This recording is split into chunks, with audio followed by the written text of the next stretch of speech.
Urban Meyer, respond to criticism after a game that was a loss, and I was frankly a little disappointed that he didn't take a little bit more of that on himself. But I think with Ash, maybe we saw a little bit more of it in the interview yesterday. I saw that, yeah. Hopefully they'll be taking a look in the mirror and pointing the fingers at themselves a little bit and get these young kids a little bit better prepared to play on Saturday. And obviously, we won't be looking at a similar level. I think they'll certainly have a point to prove, and maybe we'll. The other thing is with JT Carter, and you can only load him up with so much stuff in the first game or two.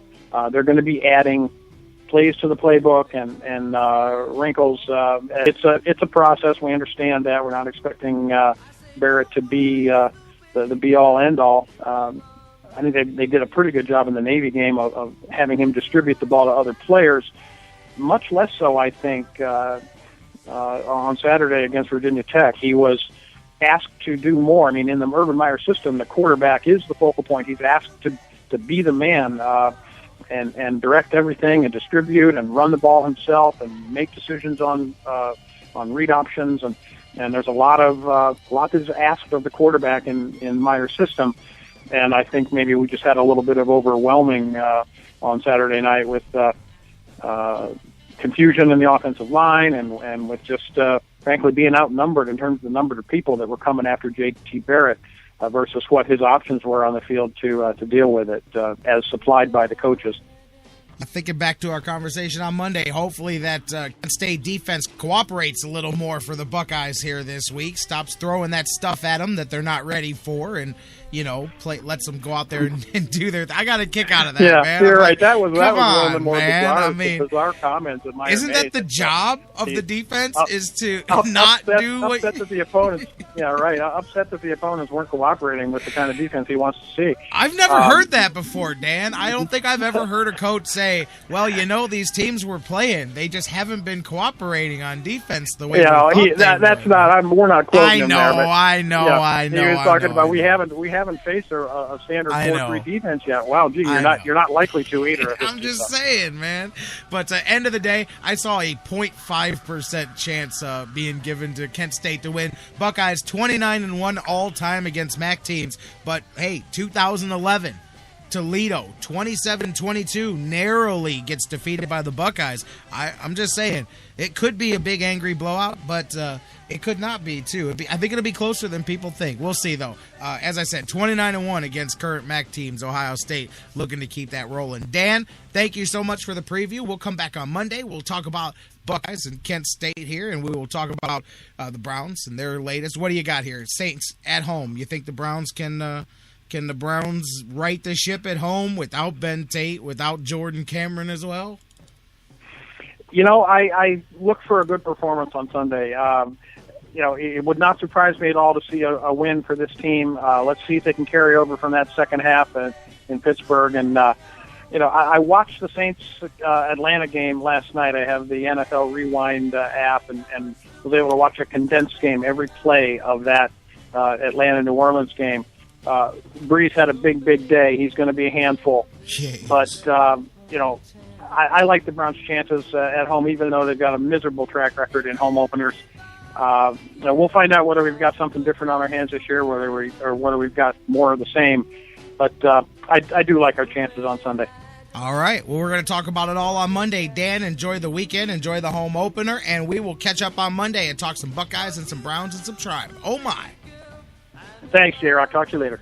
All right. My man Dan Wismar from the Cleveland Fan. He's with us on Mondays and Wednesdays. When we come back on the other side, my man Vince McKee, the author, joins us coming up next to talk about his latest about the Cavaliers, a history of the wine and gold. Vince McKee, the author, joins us next here on the Sports Fix. Snoopy wears a red dress, yeah. The Sports Fix, your choice for intelligent talk. That was wonderful. Bravo! I loved that. Oh, it was great. Intelligent talk. Well, it was pretty good. Well, it wasn't bad. Well, there were parts of it that weren't very good, It though. could have been a lot better. I didn't really like it. These guys must be on the wrong station. It was pretty terrible. It was bad. It was awful. It was Get terrible. him away! Hey, boo! Boo! The Sports Fix. It's The Sports Fix. We'll be right back. Football season is party season at Harry Buffalo North Olmsted. Everyone wins at Harry Buffalo. Every Saturday is Coors Light College Football Saturday with $6 pitchers, 4 bottles for $10, and the Buckeyes in full HD. Football season is most definitely party season, and your headquarters is Harry Buffalo North Olmsted all winter long. Harry Buffalo, join the herd.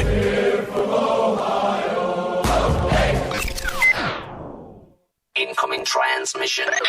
You got a message. Sports Fix listeners, don't wait all week to join in on the fun. Follow the Sports Fix on Facebook.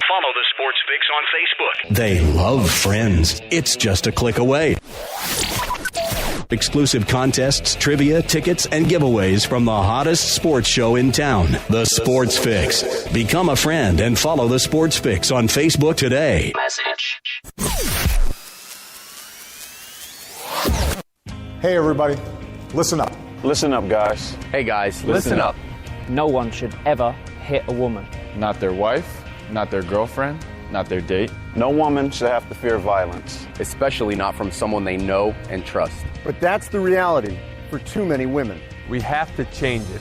It's up to each of us, because even one is too many. Violence against women hurts all of us. Growing up, I was ashamed and afraid of my father when he abused my mom. The worst abuse of power is when a man raises his hand to hurt a woman. We all have to take responsibility. So if you see someone threatening a woman, step up, speak out, and get help. Dating violence hurts all of us. So step up and help end it. Because one is too many. One is too many. One is too many. One is too many. End the violence. Because it's wrong. Because one is too many. Hey, you guys are rocking with Reggie Germany, former wide receiver of the Buffalo Bills and Ohio State Buckeye. You're rocking with the Sports Fix. Let's do it.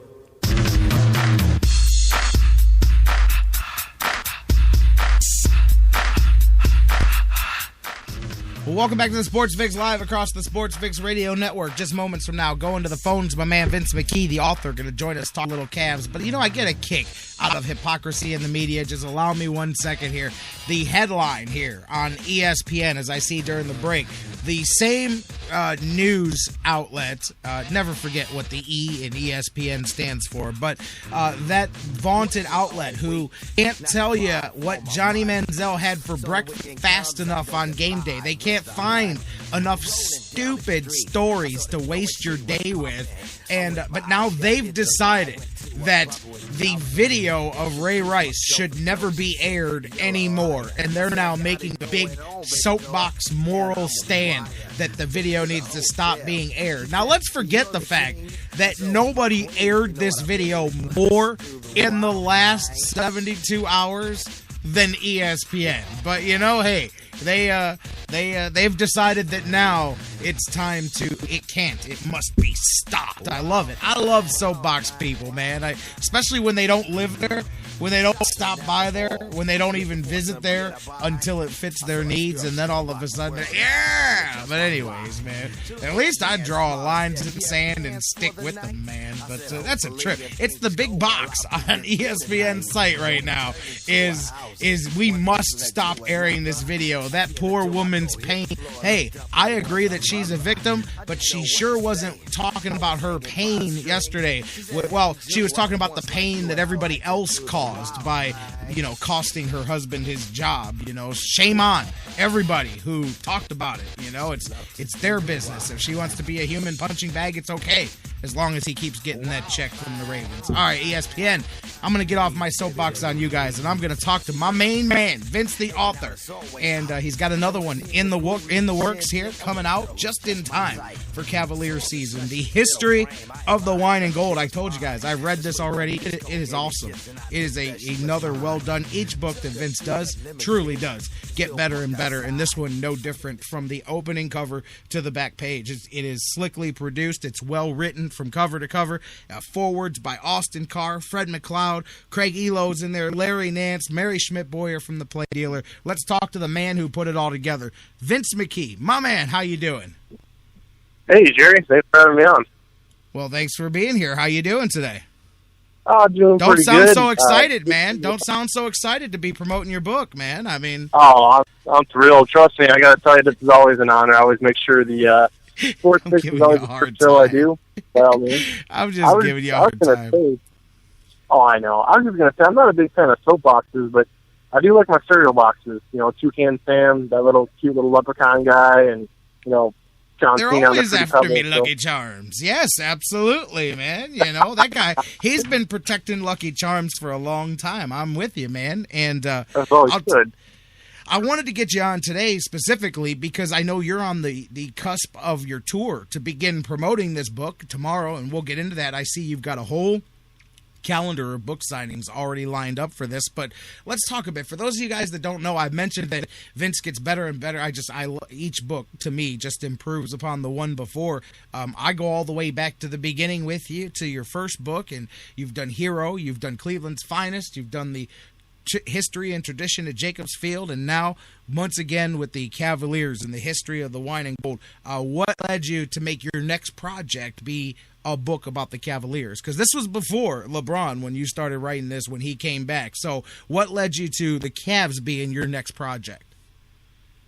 Well, absolutely. You're 100% correct. And I did notice that as I write each one and then go back and read it when it's done, they do seem to get better book by book. And this one's no exception. I think as I learn and grow as a writer, and I learn what questions I need to ask the athletes and, things of that nature, they do get better. So I have to agree. As far as the Cavs one, it's funny because it ended up flipping 180 in the end, but I did it because I wanted to, have some excitement for the Cavs out there. Going back to the beginning of their franchise history, it's such a magical story when you look at the building of the team in the beginning, how they struggled, the drafting of Austin Carr, Bill Fitch as the coach, the players they put together around them with Bobby Dingle-Smith and Jim Jones, and that magical run we had, the Miracle of Richfield. So I thought to myself, I'm like, it's such a rich tradition here in Cleveland with the Cavaliers. And as the years go on, we had so many great moments with Lenny Wilkins and that awesome era, and then onto the Mike Fratello years, and so on down the list. And I thought, instead of focusing on the negativity out there, which a lot of Cleveland media likes to do, with the exception of yourself, you never do that. And I thought, let's do something positive here. So as I was writing the book, I had some information saved from Cleveland's Finest I was able to use, speaking again with Larry Nance and Craig Eagle. I got their permission. And it was just great. We were able to get everything we needed and really rounded it out. And we got done, I shouldn't say we, but myself, writing the book, I was done with it in about mid-April. And I sent it off to the publisher, and it was going to have a nice ending of, Kyrie Irving and Deion Waiters and Anthony Bennett at the time. And we were going to turn things around. And, with Mike Brown as the coach, believe it or not. But I sent it off to the publishers, and the publishers were working on it to get it ready. And then about 2 weeks later, Mike Brown was fired. We ended up getting a number one draft pick. So I had to get it back. It was awesome. I got to, add a new chapter, positive spin with David Blatt coming in and Andrew Wiggins. And thinking, okay, this book's going to be really, really good. Then all of a sudden, we get LeBron James. LeBron James comes back to town as a free agent.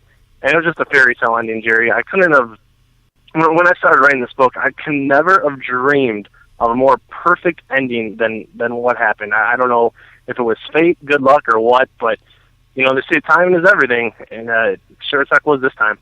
And you know what? Speaking of that, hopefully I can say this on the air, but you told me privately that you actually had to pull the book back and rewrite the end of it because it was finished before that. And you said there's no way I can let this thing go to press without updating the latest chapter and obviously the new what we went through this summer here with things changing for the Cavs and updating that there and moving forward with that. And when I said getting better each and every book, and number one, that's not to impugn any of them. That is in nothing but a complimentary way. And I mean it across the board, not just the product, the content, the packaging, the sales. Each book is improved on the other, and you've grown more popular. Distribution as well, from a self-published book with Hero where people could get it from you personally. They could get it off your website, and then you got a little Amazon link going, and you grew that. But now, I mean, this book now through the History Press, much like the last one as well, but available everywhere. You can buy it online, but hey, you can go anywhere books are sold and get it. And I mean, just watching your growth there as an author in all of those ways is what I meant. I didn't just mean the words that you write, although each book gets better there too, just all along. And I just want to make sure that I let people know that. I mean, that don't know perhaps or aren't familiar. And that's just something that I've seen myself over the time